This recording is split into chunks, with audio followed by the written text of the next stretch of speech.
যা ঘটেছে পাকিস্তান এবং আরব আমিরাতের ম্যাচ নিয়ে। ভারতের বিপক্ষে ম্যাচে টসের সময় এবং ম্যাচের শেষে পাকিস্তানের ক্রিকেটারদের সঙ্গে হাত মেলায়নি ভারতের খেলোয়াড়েরা। পাকিস্তানের সঙ্গে সীমান্ত সংঘাতের জেরে এমন সিদ্ধান্ত জানিয়েছিল ভারত।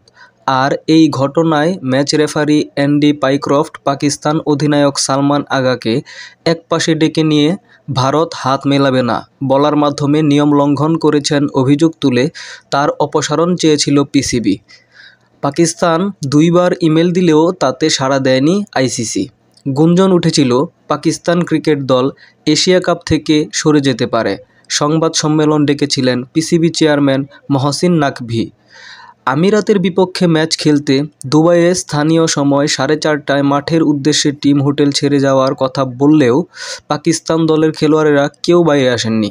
সবাই হোটেলে অবস্থান করছিলেন। পরে আমিরাতের বিপক্ষে ম্যাচটি 1 ঘন্টা পিছিয়ে দেওয়ার জন্য আইসিসির কাছে অনুরোধ করেছিলেন পাকিস্তান ক্রিকেট বোর্ড।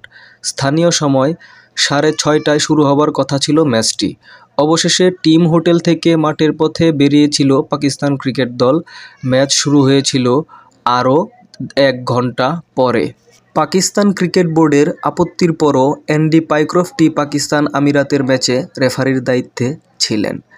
অবশেষে এটাই বলা যায়, মাঠ এবং মাঠের বাইরে হার হয়েছে পাকিস্তানের এবং জয় হয়েছে সেই ভারতেরই। সুপ্রিয় দর্শক, এরকম আরও অথেন্টিক ক্রিকেট সংক্রান্ত নিউজ পেতে অবশ্যই আমার চ্যানেলটি সাবস্ক্রাইব করে রাখুন।